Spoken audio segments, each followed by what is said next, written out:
Pagkat ikaw lamang aking kalakasan, sa piling mo tagumpay ko'y naranasan.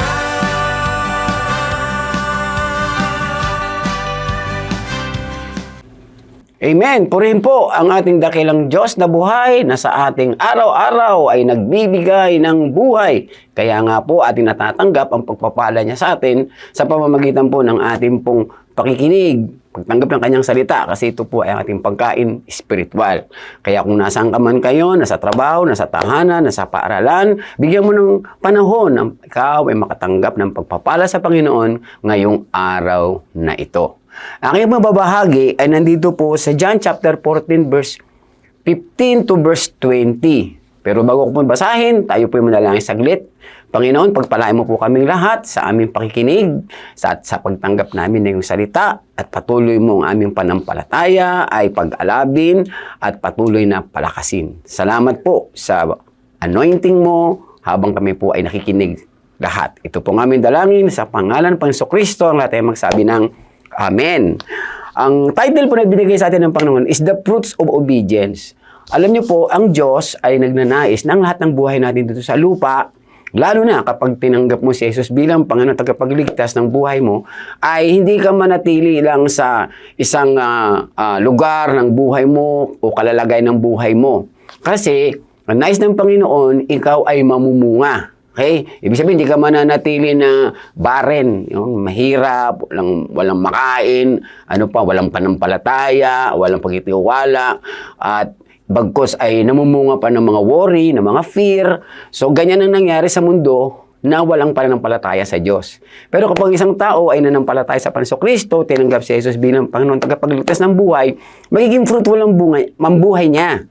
Okay, hindi pinag-aaralan kung ano ang nakaraan niya, hindi pinag-uusapan ano yung nagagawa niya sa buhay niya o ano man ang kahinaan niya. Ang pinag-uusapan ay ang nais ng Panginoon mamunga.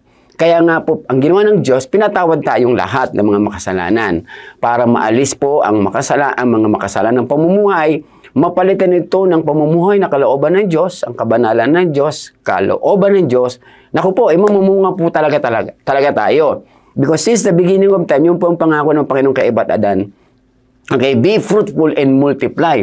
So, ang ibig po sabihin nun, fruitful, bless ka. Para maging blessing ka, magmumultiply ka. So, yan ang tawag po sa ating lahat. Bless and become a blessing. Kaya dalawa po yun eh. Diba? Ngayon, pag-usapan mo natin yung bunga. Kasi po sa bunga, nakakita na ba kayo ng mga puno na may bunga, diba? Karamihan ay may mga buto. Diba? Pag namunga ka, fruits mo yun. Pag yung bunga mo na itanim pa sa iba, multiplication po ang tawag doon. Yun ang kumukumpleto sa nais ng Diyos sa ating mga buhay. Kaya kapag ikaw ay isa ng anak ng Diyos, ay mangyayari po talaga sa ito. Okay? Kaya tanggapin mo to kasi sinabi niya ng Panginoon, wala pa tayo sa mundo, sinabi niya ng Panginoon at mangyayari po yan. Dalaw na ngayon na nandito na tayo, sinilang na tayo, at tayo ngayon nakikinig sa araw-araw na pagpapala, tingnan mo at makita mo sa sarili mo mula sa salita ng Diyos, fruitful pala ako. Yan.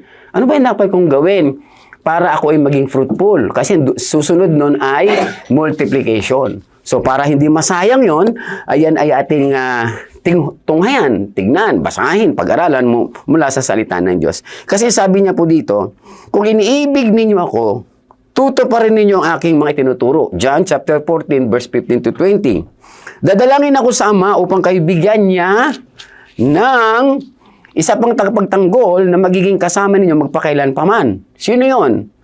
Siyang espiritu ng katotohanan na hindi matanggap ng sanlibutan sapagkat siya ay hindi nakikita, hindi nakikilala ng sanlibutan, ngunit nakikilala nyo siya sapagkat siya ay nasa inyo at mananatili sa inyo. Hindi ko kayong iwanan ng ulila, babalik ako sa inyo, kaunting panahon na lamang, hindi na ako makikita ng mundong ito, ngunit ako'y makikita ninyo. At nasabi rito, kung saan ako naroon, okay, naroon din kayo. Sa araw na yon, malalaman ninyong ako'y nasa Ama at kayo'y naman ay nasa akin at ako naman ay nasa inyo. So makikita po natin mula sa pangako ng Panginoong Diyos na kapag po ang tao po ay sumusunod sa Panginoon, walang sayang. Kasi yung po ay nagbubunga lahat. Amen. At yun po ang nais ng Panginoon sa mangyari sa ating buhay, sa ating henerasyon, sa ating panahon. Okay? Alam niyo po sa Old Testament may sinabi niyan eh. Okay, sa Deuteronomy chapter 28. Binasa ko ho yun at ang dami pong pagpapala sa lahat ng mga sumusunod sa Panginoong Diyos. Grabe yung pagpapala. Pero tingnan natin mula sa naman sa mabuting Biblia, okay, o what you call this, sa bagong tipan, Biblia, yan. Okay?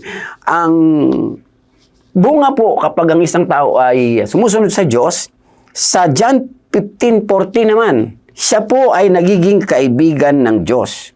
Tingnan nga po natin dito, sabi rito, kayo'y mga kaibigan ko kung tinutupad ninyo ang aking mga utos. So we will become a friend of God. Okay? Sinabi rin niya ng Panginoon sa kanyang mga lingkod. Isa doon ay si Abraham. Abraham will become a friend of God, di ba? Na kung saan, bakit nais ng Panginoon ito nindihan natin? Kasi pag kaibigan mo ang Diyos, madali mo siya malapitan. Madali mo siyang kausapin. Di ba po? So, tingnan yung relationship hindi lang pala father and son, okay, father and daughter, but having a friend, no? At masarap po sa isang buhay na maraming kaibigan, may kaibigan, may unawa, may intindi, may tutulong. Tapos, biro mo, sabi ng Panginoon, ako ay maging kaibigan ninyo. Sumunod ka lang sa akin. So, number 1 po yun sa New Testament. Pangalawa po, malalaman natin ang perfect will of God. Kasi sabi niya sa Romans chapter 12 verse 2, kapag kayo sumusunod sa Diyos, malalaman ninyo kung ano ang kalugod-lugod at kalooban talaga ng Panginoong Diyos sa inyong mga buhay. Basahin po natin, sabi po rito, huwag na kayo makiayon sa takbo ng mundong ito, mag-iba na kayo sa pamamagitan ng pagbabago ng mga isip upang maunawaan ninyo ang kalooban ng Diyos, kung anong mabuti, kalugod-lugod at ganap na kalooban niya. So lahat po talaga tayo ay makakatanggap ng perfect will of God. Okay? Bakit perfect will? Kasi sa kanya po galing. Di ba? Kaya ang daming pagkakataon, sinasabi ng Biblia sa atin na huwag tayong manang sa sarili natin, may mga plano tayo, ilagay natin sa plano ng Diyos dahil mas magandang plano ng Diyos sa buhay natin. Na mamamangha tayo. Sabi sa Biblia, we are more than you think, more than you ask. Nasa kalooban ka pa ng Diyos. Hindi ka nalalayo, hindi ka nawawala. Okay? So, dahil ikaw ay sumusunod sa Diyos. Very powerful po ang obedience sa Panginoon. Amen po ba? Pangatlong bunga. Okay? We bear good fruits na sinabi ng Matthew 12:33. Sabi niya, ang mabubuting itinatanim ay nagbubunga ng mabuti din. Di ba po? Ang masama namang itinatanim, nagtatanim din nag-aani din ng masama. Diba? Kaya nga makita natin kung anong tinatanim natin, yung inaani natin. Okay, nagtatanim ang anak ng Diyos, ikaw, tayo lahat, ng pagsunod sa Panginoon. Kaya kitang-kita ng Diyos yung ating pong mga dinagdadaanan, yung mga proseso, di ba? May mga pain process, may mga proseso na hard process, di ba? Masakit, mahirap, kasi didisiplinahin mo sarili mo, hindi na ikaw masusunod, di ba? Kundi ang Diyos na, kitang-kita ng Lord ang lahat ng sacrifices na yon. At sabi niya, dahil nagtatanim ka na ng mabuti, yan, mabuti rin. So makakatanggap ka ng good fruits mula sa Panginoon. At yan po ay napapatunayan, no, ng lahat ng mga anak ng Diyos. Yung dating masamang buhay, nagiging mabuti, di ba? Yung mga hindi nag-aaral ng mabuti, nag-aaral ng mabuti, di ba? Yung mga hindi naglilingkod ng mabuti, ngayon naglilingkod na ng mabuti. So kaya po, kahit mga hindi magaganda o hindi mabubuti nangyayari sa labas, labas ng buhay natin, pero sa loob, nakikita natin ang kabutihan ng Diyos. At yan po ay magmamanifest, di ba? Kaya nga inside and outside, as we obey God, naku po, ang blessing ng Lord. Talagang humanda ka na. Kaya nga, tignan yung blessing bless and to become a blessing. Yun yung hindi lang sapat-sapat, kundi sobra-sobra. Kasi nga, magagamit sa iba. So, nakakita na ba ng maraming bunga ng mga puno? Diba? Itinanim pa yung mga buto niya. Humaharvest sila. Okay? Sa atin po, ang ating pinapadalang harvest of fruits is mango and banana. Sa buong mundo ho yun, the best mango and the best banana in the world. At marami pang prutas. Okay? Di lalo na yung buhay mo. Lalo na yung buhay natin. Some way, someday, daling ka ng Panginoon sa mga kamag-anak mo, sa probinsya, sa ibang bansa, dahil na sa community nyo, sa school and everything, ang bunga niyan ay napakabuti. Okay? Sapagkat lahat ng mga tao na nakikinig ng salita ng Diyos ay nadadala natin sa kabutihan. Okay? Pang-apat po, we find the power to continue. Meron tayo, nakikita natin ang bunga nito na tayo po ay nagpapatuloy sa lahat ng mga sumusunod sa Diyos. Kasi pag hindi ka na sumunod sa Diyos, hindi ka na magpapatuloy. Pero pag ikaw ay sumusunod, kahit ang daming problema, yan na, nasa mundo pa tayo, may tribulation dito, di ba?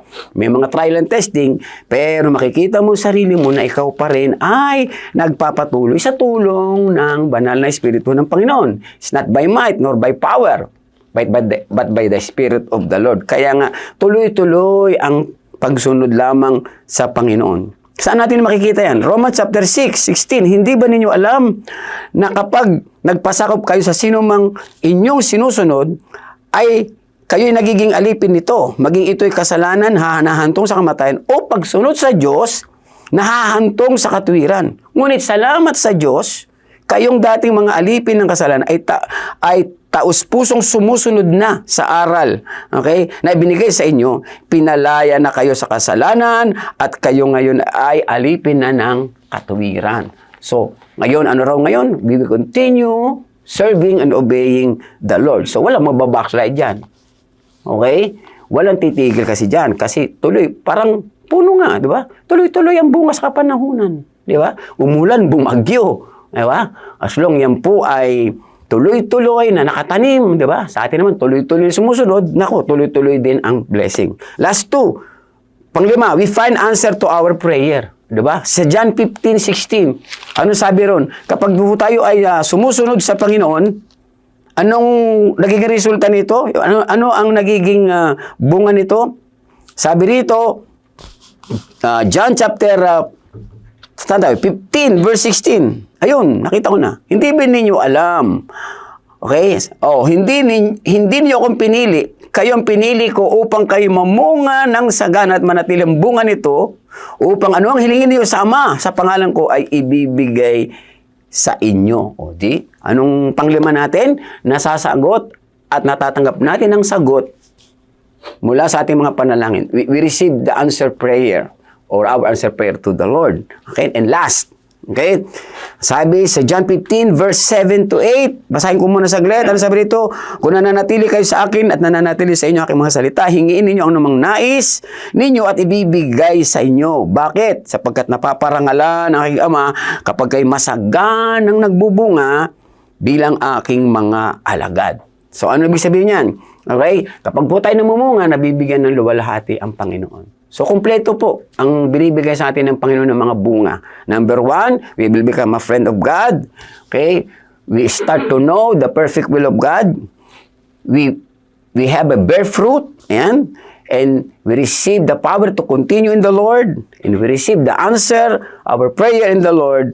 And we bring back the glory to the Lord. Purihin ang pagkabasa ng salita ng Diyos at pag-aaral po natin. Kaya nga ho, nais kong pagkatapos ay ito. Sabi rito sa Filipos chapter 2, verse 12 to 18. Kaya nga mga minamahal, tulad ng inyong buong pusong pagsunod, nung ako'y kasama pa ninyo, lalo kayong maging masunuri ngayon, kahit ako'y malayo sa inyo, pag sumikatan ninyong maging ganap ang inyong kaligtasan ng may lubusang paggalang at pag-ibig sa Diyos. Sabagat ang Diyos ang kumikilos sa inyo upang naisin at isagawa ang kanyang kalooban. Gawin ninyo ang lahat ng bagay na walang pagtututol o pagtatalo upang kayo maging mga ulirang anak ng Diyos, matuwid at walang kapintasan sa gitna ng mga tao, mapanlinlang at masasama. Sa gayon magsisilbi kayong ilaw sa kanila tulad ng bituing nagniningning sa kalangitan. So ano sabi niya ng Panginoon? Bilang mga minamahal na anak ng Diyos, buong puso tayong sumunod sa ating Panginoon. Purihin ang Panginoong Diyos. Hindi ho sayang ang pagsunod kahit maliit. Yan po ay pinaparami ng Diyos, pinapalaki ng Diyos. Kaya po nakikita natin ang mga bunga. And that is the fruits of our obedience. Sunod lang sa Panginoon. Walang sayang sa lahat ng gagawin mo para sa Kanya. Amen. Tayo po yung manalangin saglit.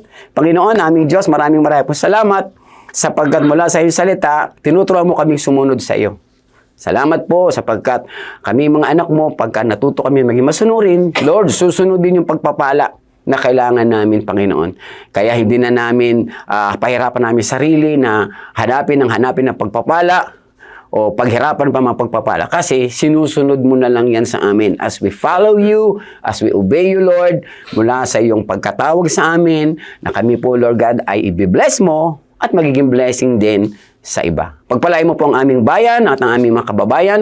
Pagalingin mo po, Lord, yung may mga sakit at nasa banig ng karamdaman. Palakasin ang mga nanghihina, Panginoon, at pasiglahin ang mga nanlulupaypay, Panginoon. Kaming lahat ay patuloy na susunod sa iyong kalooban. Ito po ang aming dalangin sa pangalan mo, Panginoong Yesus, ang lahat ay magsabi ng Amen. Maraming po salamat. Bukas po ulit, araw-araw na pagpapala. God bless us all.